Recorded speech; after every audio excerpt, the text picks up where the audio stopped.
नमस्कार दोस्तों, स्वागत है आपका द ग्राउंड रिपोर्ट में। मैं हूं समीर आत्मज मिश्र।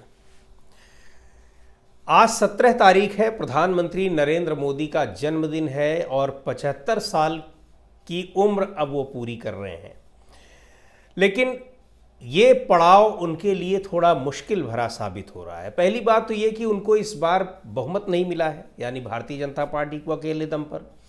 और दूसरी बात ये कि अब 75 साल के भी हो रहे हैं, तो उनके ऊपर अपनी पार्टी, अपने संगठन का दबाव है कि अब 75 साल के बाद वो दूसरों के लिए, आने वाली जनरेशन के लिए रास्ता तैयार करेंगे या नहीं तैयार करेंगे। और दूसरी बात ये कि अब अल्पमत की सरकार चला रहे हैं, तो जो गठबंधन के सहयोगी दल हैं उनका दबाव ज़बरदस्त तरीके से दिखाई पड़ रहा है। पिछले एक साल के भीतर ही, यानी एक साल सवा साल अब हो रहे हैं सरकार बने हुए, और वो दबाव लगातार दिखाई पड़ रहा है, ख़ास तौर पर तेलुगु देशम पार्टी की ओर से। हालांकि इन एक सालों के भीतर कई विपरीत परिस्थितियों से तेलुगु देशम पार्टी और जनता दल यूनाइटेड दोनों ने ही उबारा है सरकार को, सरकार का समर्थन दिया है। वक्फ संशोधन कानून पारित कराने में सरकार का साथ दिया है, इसके अलावा दूसरे मुद्दों पर भी साथ दिया है। लेकिन तेलुगु देशम पार्टी खास तौर पर इस समर्थन की ज़बरदस्त कीमत वसूलती नज़र आ रही है। चाहे बजट सत्र के दौरान हुआ हो, एक लंबा चौड़ा एस्टीमेट बनाकर चंद्रबाबू नायडू आए थे और पूरा का पूरा पैसा लेकर गए अपने राज्य के लिए, खुद के लिए नहीं। मुख्यमंत्री आएंगे और पार्टी उनकी समर्थन दे रही है, तो जाहिर सी बात है कि अपने राज्य के लिए वो काफ़ी कुछ एक बड़ा पैकेज लेकर गए। नीतीश कुमार वही पैकेज नहीं पा पाए। बिहार के लिए, बिहार के मुख्यमंत्री नीतीश कुमार वही पैकेज नहीं पाए और उनकी जो डिमांड्स थी वो पूरी नहीं हो पाई। वो विशेष राज्य का दर्जा मांग करते रह गए, लेकिन नहीं मिला। लेकिन चंद्रबाबू नायडू यानी तेलुगु देशम पार्टी जो कुछ भी डिमांड लेकर आई थी, उसकी पूरी डिमांड्स पूरी हुई हैं। और 16 सांसद हैं उनके पास लोकसभा में, हालांकि 12 सांसद जनता दल यूनाइटेड के पास भी हैं, यानी नीतीश कुमार के पास भी। लेकिन अब तेलुगु देशम पार्टी ने एक और बड़ी डिमांड रख दी है सरकार के सामने, केंद्र सरकार के सामने, और प्रधानमंत्री के अलावा वित्त मंत्री को और कॉमर्स मिनिस्टर पीयूष गोयल को, इसके अलावा जो मत्स्य मंत्री है राजीव रंजन सिंह, उनको, कई मंत्रियों को चिट्ठी लिख दी है और ये कहा है कि जो टैरिफ लगाया है अमेरिका ने, डोनाल्ड ट्रंप ने 50% का टैरिफ, 25% का सामान्य टैरिफ और 25% जो रशिया से हम तेल ले रहे हैं उसके पेनाल्टी के तौर पर जो लगाया है, उसका बहुत बड़ा नुकसान हो रहा है आंध्र प्रदेश को, ये चंद्रबाबू नायडू का कहना है। क्योंकि जो झींगा मछली का निर्यात होता है, एक्सपोर्ट होता है अमेरिका को, वो पूरे देश में जितना एक्सपोर्ट होता है उसका 80% अकेले आंध्र प्रदेश करता है। और उनका ये कहना है कि इससे कम करीब 25,000 करोड़ रुपए का हर साल का आंध्र प्रदेश को नुकसान हो रहा है इस टैरिफ की वजह से, होगा। और इसलिए उनका ये कहना है कि इस पर सरकार कुछ करे, या तो फिर आंध्र प्रदेश को विशेष पैकेज दे, क्योंकि लाखों लोगों की आजीविका इसी से चलती है। मछुआरे हैं, उसके अलावा उनसे जुड़े हुए, इस पूरे प्रोफेशन से जुड़े हुए लाखों लोग ऐसे हैं जिनकी आजीविका चलती है, और राज्य में एक बड़ा राजस्व जो है वो इस झींगा मछली के निर्यात से आता है। बाकी और चीज़ों का जो नुकसान हुआ है इस टैरिफ से वो तो हुआ ही है, लेकिन इस सेक्टर में सबसे ज़्यादा नुकसान आंध्र प्रदेश को हुआ है। तो उसके लिए अब उन्होंने एक डिमांड रख दी है कि सरकार एक विशेष पैकेज की व्यवस्था करे उनके लिए और उनके राज्य के लिए, और इसके लिए उन्होंने पत्र लिखा है। अब आप ये देखिए कि वक्फ संशोधन कानून को लेकर सरकार, हालांकि पहले नहीं समर्थन मिलने की उम्मीद थी, इसीलिए पहले उस विधेयक को जेपीसी के पास भेज दिया गया।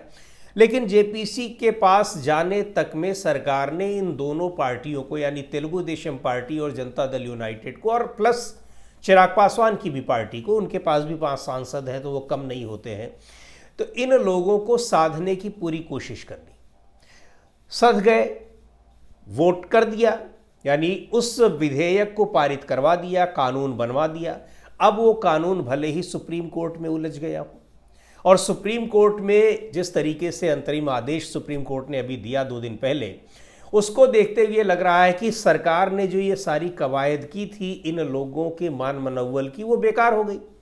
क्योंकि जो खास प्रावधान थे जो सरकार लागू करना चाह रही थी, उन प्रावधानों को तो सुप्रीम कोर्ट ने कहा कि इनको आप सस्पेंड रखिए जब तक फाइनल कोई डिसीजन इस पर नहीं आ जाता है, फाइनल कोई फैसला नहीं आ जाता है। तो उनको तो सस्पेंड कर दिया गया है, यानी अभी उस पर पाबंदी लगा दी है, रोक लगा दी है उन प्रावधानों पर। तो अब सरकार को लग रहा होगा कि इतनी हमने कवायद की इनके समर्थन के लिए, और निश्चित तौर पर समर्थन की एवज में कुछ न कुछ उन्होंने अपने राज्य के लिए कुछ विशेष सुविधाएं ज़रूर उन्होंने मांगी होगी, या फिर अब ये जिस तरीके से रख रहे हैं कि ये टैरिफ की वजह से जो नुकसान हो रहा है मत्स्य सेक्टर को, फिशरीज सेक्टर को, उसमें भी जो झींगा मछली का निर्यात है, उसके लिए अब सरकार उनको विशेष पैकेज दे। और यही नहीं, सरकार अपनी मर्जी से बहुत ज़्यादा चल भी नहीं पा रही है, तो उसमें भी सबसे ज़्यादा चंद्रबाबू नायडू ही, यानी तेलुगु देशम पार्टी ही अड़ंगा बनती दिखाई पड़ रही है।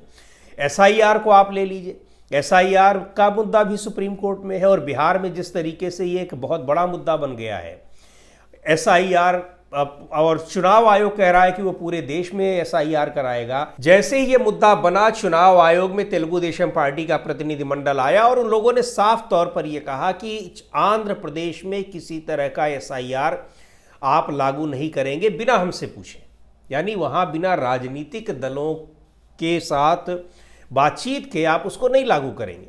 और लागू करने से पहले कम से कम 1 साल पहले आपको बताना होगा कि अब आप उसको लागू करने जा रहे हैं, एसआईआर करने जा रहे हैं। एसआईआर के जरिए आप जो स्पेशल इंटेंसिव रिवीजन आप करते हैं, तो वहाँ भी चंद्रबाबू नायडू बिल्कुल अड़ गए और सख्ती के साथ उन्होंने चुनाव आयोग के सामने अपना ये मुद्दा रख दिया, और चुनाव आयोग ने उनको आश्वासन दिया कि हाँ जब होगा वहाँ पर तब किया जाएगा। लेकिन अब जब पूरे देश में हो रहा है, करने की कोशिश में लगा हुआ है चुनाव आयोग, तब एक बार फिर अब तेलुगु देशम पार्टी को भी घबराहट हो रही है, और उसको ये लग रहा है कि जिस तरह से बिहार में लाखों लोगों को पहली ही लिस्ट में जो ड्राफ्ट लिस्ट बनी है उसी से गायब कर दिया गया, तो आने वाले दिनों में जब फाइनल लिस्ट बनेगी, यानी अब 1 अक्टूबर तक जिसके आने की उम्मीद है, संभावना है, अगर वो लिस्ट आती है तो उसमें तो 1 करोड़ से ज़्यादा लोगों के नाम गायब होंगे। और उसमें आरोप अब ये लग रहा है, जो बिहार में जो तमाम तस्वीरें निकल कर सामने आ रही हैं, कि चुनाव आयोग ने निकाले हैं जिन लोगों के, वो भी मनमाने तरीके से, और जिन लोगों को इंक्लूड किया है, बहुत सारे ऐसे नाम इंक्लूड कर दिए हैं जिनका कुछ अता पता ही नहीं। और अब इस तरह के मामले दूसरे राज्यों में भी आ रहे हैं। अभी उत्तर प्रदेश के महोबा में एक मकान में 1,000 वोटर बने हुए, कैसे बने हुए हैं, यही तो सबसे बड़ा सवाल है जिसका जवाब चुनाव आयोग नहीं दे रहा है। विपक्ष मांग कर रहा है, लोग मांग कर रहे हैं कि भाई आप उसका जवाब क्यों नहीं दे रहे हैं। क्या लॉजिक है कि एक घर में 1000 लोग बन गए, 500 लोग बन गए, 700 लोग बन गए, इस तरह के वोटर कैसे बन रहे हैं। तो ये सारे मुद्दे हैं जो निश्चित तौर पर सरकार को समर्थन देने वाली पार्टियां हैं, क्षेत्रीय पार्टियां, उनके सामने भी एक बड़ी चुनौती है। और उनको भी ये लग रहा है कि कहीं पूरे के पूरे विपक्ष के साथ ही सहयोगी दलों को भी तो निशाना नहीं बना रही है भारतीय जनता पार्टी। और अभी जो मंत्रियों को सजा देने वाला विधेयक आया था कि किसी मामले में अगर वो उनके खिलाफ गिरफ्तारी होती है, किसी मामले में वो गिरफ्तार होते हैं और 30 दिन तक अगर वो अरेस्ट रहते हैं तो उनको पद छोड़ना पड़ेगा, ये कहा जा रहा है। और सीधे तौर पर विपक्षी पार्टियों ने कहा कि ये कानून बनाया ही इसीलिए जा रहा है कि वो सहयोगी दलों को एक अपने काबू में रखने के लिए ये बनाया जा रहा है। ईडी, सीबीआई और इनकम टैक्स तो पहले से है ही, ये एक कानून बना दिया जाएगा तो और भी ज़्यादा जो पार्टी समर्थन देंगी, विपक्षी पार्टियां भी और जो समर्थन देने वाली पार्टियां हैं वो भी काबू में रहेंगी। तो ये बहुत सारे मुद्दे ऐसे हैं जिससे तेलुगु देशम पार्टी सरकार से नाराज़गी और सरकार को समर्थन न देने की इच्छा के बावजूद वो इतनी बड़ी बड़ी डिमांड्स रख रही है कि अब ये देखने वाली बात है कि सरकार उन डिमांड्स को पूरा करती रहती है, कितने दिनों तक करती रहेगी, या फिर तेलुगु देशम पार्टी कोई बड़ा फैसला ले लेती है और सरकार से समर्थन वापस ले लेती है। क्योंकि अभी 25,000 करोड़ रुपए का नुकसान और फिर किसी बड़े पैकेज की जो बात की जा रही है ले लेंगे, उसके बाद फिर बजट सेशन जब आएगा तो फिर वो आंध्र प्रदेश के लिए लेंगे। आपको याद होगा कि जब बजट सेशन में आंध्र प्रदेश के लिए ख़ास तौर पर व्यवस्था की गई थी तो कितना हंगामा हुआ था, और सीधे तौर पर यह कहा गया था कि यह समर्थन की एवज में एक तरह से रिश्वत दी जा रही है आंध्र प्रदेश को, और बिहार को भी जो सुविधाएं दी गई थी, हालांकि बिहार को उस अनुपात में कुछ नहीं मिला था। तो अब यह देखना है कि सरकार समर्थन की कीमत जो मांगी जा रही है वो कितना कीमत अदा करती है और कब तक अदा करती है, ये देखने वाली बात होगी। और नहीं करती है तो यानी बिल्कुल दो धारी तलवार है। अगर आप कीमत अदा करते जा रहे हैं समर्थन की, तब एक अलग मुद्दा है, और अगर आप कीमत नहीं अदा कर रहे हैं समर्थन की, तो फिर सरकार खतरे में है। अब देखते हैं, चंद्रबाबू नायडू को भी अच्छी तरीके से पता है कि मोदी सरकार, प्रधानमंत्री नरेंद्र मोदी सरकार चलाने के लिए कुछ भी करते रहेंगे, तो वो ये सोच रहे हैं कि हम देखते हैं कि कब तक हम अपनी शर्तें रखते रहते हैं, मानते हैं ठीक, और नहीं मानते हैं तो फिर हम अगले कदम के लिए तैयार रहेंगे। तो अब उन्होंने एक पत्र लिखा हुआ है कि ट्रंप के टैरिफ की वजह से जो नुकसान हो रहा है आंध्र प्रदेश को, उसकी भरपाई कैसे होगी आप ये बताइए, और उसकी भरपाई आप करिए। तो आज के इस वीडियो में इतना ही। अगले वीडियो में फिर मिलेंगे एक नए विषय के साथ, एक नए मुद्दे के साथ। द ग्राउंड रिपोर्ट के यूट्यूब चैनल को आपने अब तक सब्सक्राइब न किया हो तो ज़रूर कर लें। हमारे वीडियोस को लाइक करें, शेयर करें, और अपने सुझाव भी हमें ज़रूर भेजें।